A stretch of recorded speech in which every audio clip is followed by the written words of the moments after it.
आज हम आपके लिए लाए हैं एक नायाब किताब की कहानी। एक ऐसी किताब जो आपकी सोच का पूरा नक्शा बदल देगी। इसका नाम है थिंकिंग फास्ट एंड स्लो, जिसे लिखा है नोबेल प्राइज विनर डैनियल कहनेमान ने।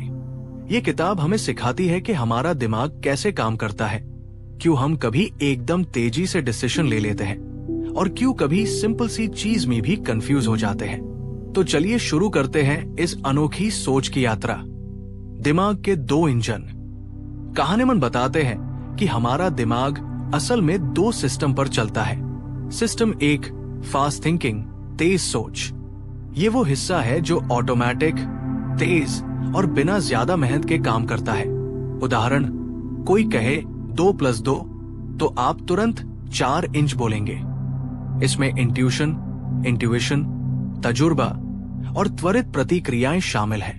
लेकिन यही हिस्सा हमें कभी कभी गलतफहमी में भी डाल देता है। सिस्टम 2, स्लो थिंकिंग, धीमी सोच। ये वो हिस्सा है जो गहराई से सोचता है, विश्लेषण करता है और ज्यादा ऊर्जा लेता है। उदाहरण, कोई कहे 17/24 इंच तो आपको रुककर सोचना पड़ेगा, दिमाग में कैलकुलेशन करनी पड़ेगी। ये तर्क, लॉजिक और गणना कैलकुलेशन पर आधारित है। ये धीमा है लेकिन ज्यादा सटीक। सीख, हम अक्सर सिस्टम 1 पर ज्यादा भरोसा करते हैं, लेकिन सही और बड़े फैसलों में सिस्टम 2 का इस्तेमाल जरूरी है। सिस्टम 1 के फायदे और खतरे। सिस्टम 1 हमें जल्दी फैसला लेने में मदद करता है, लेकिन इसमें बियासेस और शॉर्टकट्स भी होते हैं जिन्हें हम ह्यूरिस्टिक्स कहते हैं। फायदे, आपातकाल में फटाफट प्रतिक्रिया, जैसे आग लगी तो तुरंत भागना। रोजमर्रा के आसान काम, जैसे चलना, बोलना। खतरे, इल्यूजन, कभी कभी हम इनकम्प्लीट जानकारी से नतीजा निकाल लेते हैं। अति आत्मविश्वास, हम सोचते हैं कि हम सही हैं, जबकि हम नहीं होते। मजेदार उदाहरण, एक सवाल, एक बल्ला और एक बॉल की कुल कीमत 110 रुपए है। बल्ला बॉल से 100 रुपए महंगा है, तो बॉल की कीमत कितनी होगी? ज्यादातर लोग तुरंत बोलते हैं 10 रुपए, लेकिन ये गलत है। सही जवाब है 5 रुपए, क्योंकि बल्ला 105 रुपए का होगा और 105 रुपए + 5 रुपए 110 रुपए। ये गलती इसलिए होती है क्योंकि सिस्टम एक जल्दी जवाब देता है बिना गहराई से सोचे। सोच की शॉर्टकट मशीन। जब हमारा दिमाग तेजी से काम करता है तो वो शॉर्टकट्स, ह्यूरिस्टिक्स का इस्तेमाल करता है। ये शॉर्टकट्स हमें रोजमर्रा में मदद करते हैं, लेकिन कई बार गलत रास्ते पर भी ले जाते हैं। जो आसानी से याद आए वही सच लगता है। हम किसी चीज की संभावना उसके याद आने की आसानी से आंकते हैं। उदाहरण, अगर आपने खबर में बार बार प्लेन क्रैश सुना है तो आपको लगेगा कि प्लेन से सफर करना बहुत खतरनाक है, जबकि सांख्यिकीय रूप से ये बहुत सुरक्षित है। पहला आंकड़ा आपका दिमाग जकड़ लेता है। जब हमें कोई पहला आंकड़ा बताया जाता है तो उसी के आसपास हमारा दिमाग सोचता है। उदाहरण, किसी दुकान में पहले लिखा है 5,000 रुपए, फिर डिस्काउंट के बाद 3,000 रुपए। आपको लगेगा कि ये सस्ता है, जबकि हो सकता है कि इसका असली मूल्य 2,000 रुपए से ज्यादा ना हो। स्टीरियोटाइप का जाल। हम अक्सर किसी चीज को उसके स्टीरियोटाइप से आंकते हैं, न कि असली संभावना से। उदाहरण, अगर किसी व्यक्ति को सूट टाई पहने देख लें तो हम सोच सकते हैं कि वो बैंक में काम करता होगा, जबकि असल में उसके किसान होने की संभावना भी उतनी ही है। सिर्फ अपनी सोच को सही साबित करने वाली बातें ढूंढना। हम ऐसी जानकारी ढूंढते हैं जो हमारे पहले से बने विचारों को सही साबित करे। उदाहरण, अगर आपको लगता है कि कोई ब्रांड खराब है तो आप उसी के खिलाफ खबरें याद रखेंगे और उसके अच्छे कामों को नजरअंदाज करेंगे। हमारा दिमाग कम मेहनत में जल्दी फैसले लेने के लिए शॉर्टकट्स का इस्तेमाल करता है। ये कई बार मददगार होते हैं, लेकिन अगर हम बिना जांचे इन्हीं पर भरोसा करें तो ये हमें गलतियों की तरफ भी ले जा सकते हैं। नुकसान का डर, लॉस अवर्जन और प्रोस्पेक्ट थ्योरी। कहनेमान बताते हैं कि हम नुकसान से उतना डरते हैं जितनी खुशी हमें लाभ से नहीं मिलती। यानी अगर आपको 500 रुपए मिलते हैं तो जितनी खुशी होगी उससे दोगुना दुख होगा अगर 500 रुपए खो जाए। लॉस अवर्जन, नुकसान से डर। हम लाभ पाने से ज्यादा नुकसान से बचने की कोशिश करते हैं। यही वजह है कि लोग रिस्की इन्वेस्टमेंट से डरते हैं, भले ही उसके बड़े फायदे हो सकते हों। उदाहरण, अगर किसी को कहा जाए 500 रुपए का फायदा और 500 रुपए का नुकसान न हो तो ज्यादातर लोग नुकसान से बचने का विकल्प चुनेंगे, भले ही फायदा ज्यादा हो सकता था। प्रोस्पेक्ट थ्योरी, निर्णय लेने का असली पैटर्न। kahneman और उनके साथी एमोस ट्वेर्स्की ने खोजा कि लोग फैसले लेते समय एब्सोल्यूट वैल्यू नहीं देखते, बल्कि रेफरेंस पॉइंट और परसीव्ड गेन लॉस को देखते हैं। समान मात्रा के नुकसान का असर लाभ से ज्यादा होता है। लोग संभावित लाभ की तुलना में संभावित नुकसान से बचने में ज्यादा मोटिवेटेड होते हैं। छोटा टेस्ट, कल्पना करें। विकल्प अ, 900 रुपए की निश्चित जीत। विकल्प बी, 90% संभावना 1000 रुपए जीतने की, लेकिन 10% संभावना कुछ भी न मिलने की। ज्यादातर लोग विकल्प अ चुनते हैं क्योंकि वे रिस्क अवर्स होते हैं, यानी वे निश्चित लाभ को प्राथमिकता देते हैं, भले ही संभावित लाभ ज्यादा हो सकता था। जिंदगी में उपयोग। नेगोशिएशन में अगर आप किसी को बताएं कि आप ये मौका खो देंगे तो असर ज्यादा होगा, बजाय इसके कि आपको ये मौका मिलेगा। सेल्स और मार्केटिंग में डोंट मिस आउट जैसे वाक्य इसी सिद्धांत पर चलते हैं। फ्रेमिंग इफेक्ट, ओवर कॉन्फिडेंस और प्लानिंग फैलेसी। फ्रेमिंग इफेक्ट, कैसे पेश किया जाए, वही असली फर्क डालता है। हमारा निर्णय इस बात पर निर्भर करता है कि जानकारी को कैसे फ्रेम किया गया है। उदाहरण, एक डॉक्टर कहता है, इस ऑपरेशन में 90% सफलता की संभावना है, इस ऑपरेशन में 10% असफलता की संभावना है। दोनों का मतलब एक ही है, लेकिन लोग पहला सुनकर ऑपरेशन कराने को ज्यादा तैयार होते हैं, क्योंकि पॉजिटिव फ्रेमिंग डर को कम करता है। ओवर कॉन्फिडेंस बायस, हम सोचते हैं कि हम ज्यादा जानते हैं। हम अपने ज्ञान, भविष्यवाणी और कौशल को हकीकत से ज्यादा आंकते हैं। यही वजह है कि बहुत से लोग शेयर मार्केट में बिना रिसर्च के कूद जाते हैं और नुकसान उठा लेते हैं। उदाहरण, ड्राइविंग में 80% लोग मानते हैं कि वे एवरेज ड्राइवर से बेहतर हैं, जबकि गणित कहता है कि यह संभव ही नहीं। प्लानिंग फैलेसी, योजना का भ्रम। हम किसी भी प्रोजेक्ट के समय और लागत को कम आंकते हैं और फायदे को ज्यादा आंकते हैं। उदाहरण, घर बनाने की योजना 6 महीने की होती है, लेकिन असल में 1 साल लग जाता है और खर्च भी ज्यादा हो जाता है। जिंदगी में उपयोग।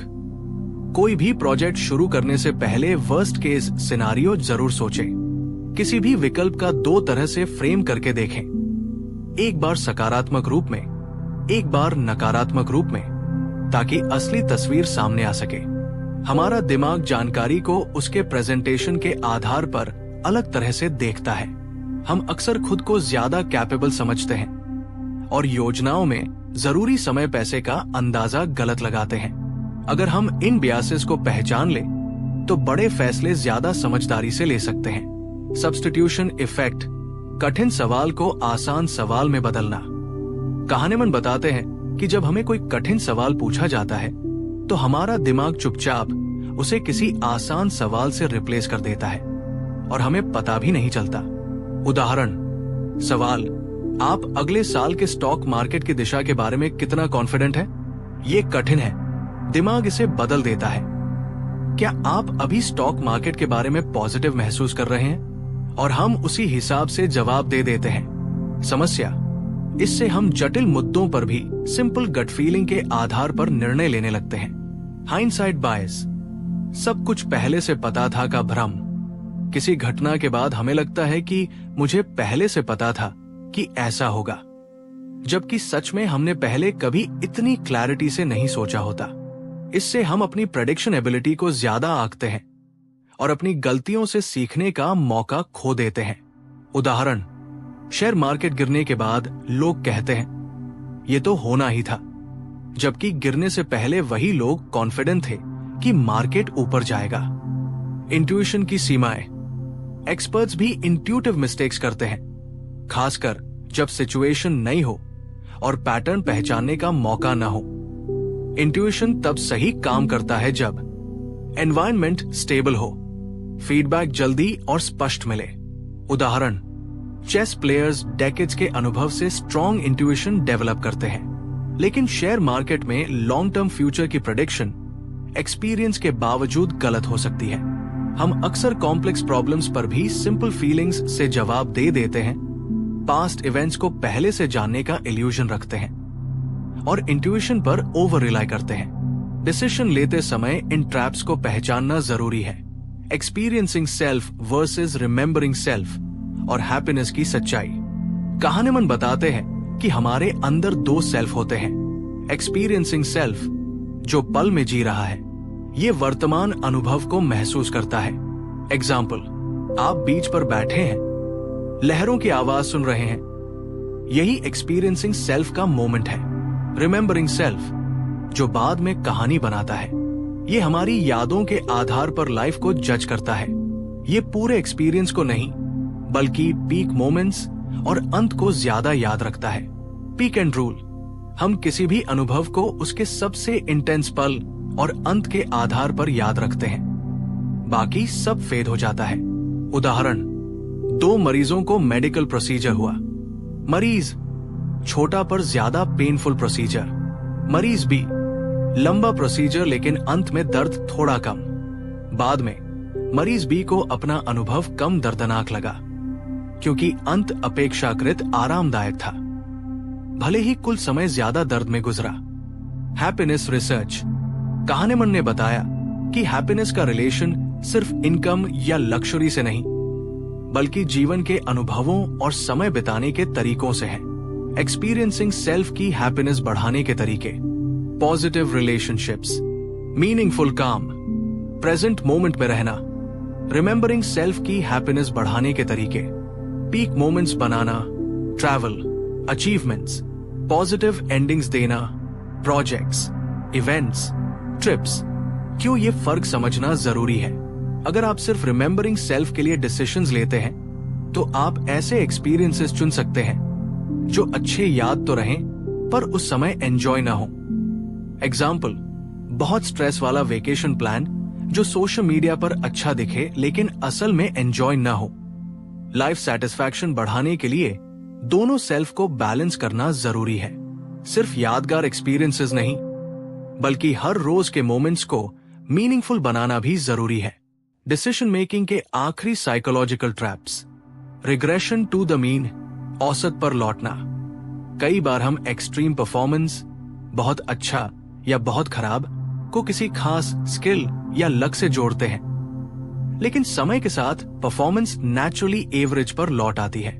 कोई खिलाड़ी एक मैच में बहुत अच्छा खेलता है, लोग सोचते हैं कि वो अब हमेशा ऐसा ही खेलेगा, लेकिन अगला मैच एवरेज हो सकता है क्योंकि पहले मैच में कुछ एक्स्ट्रा लक था।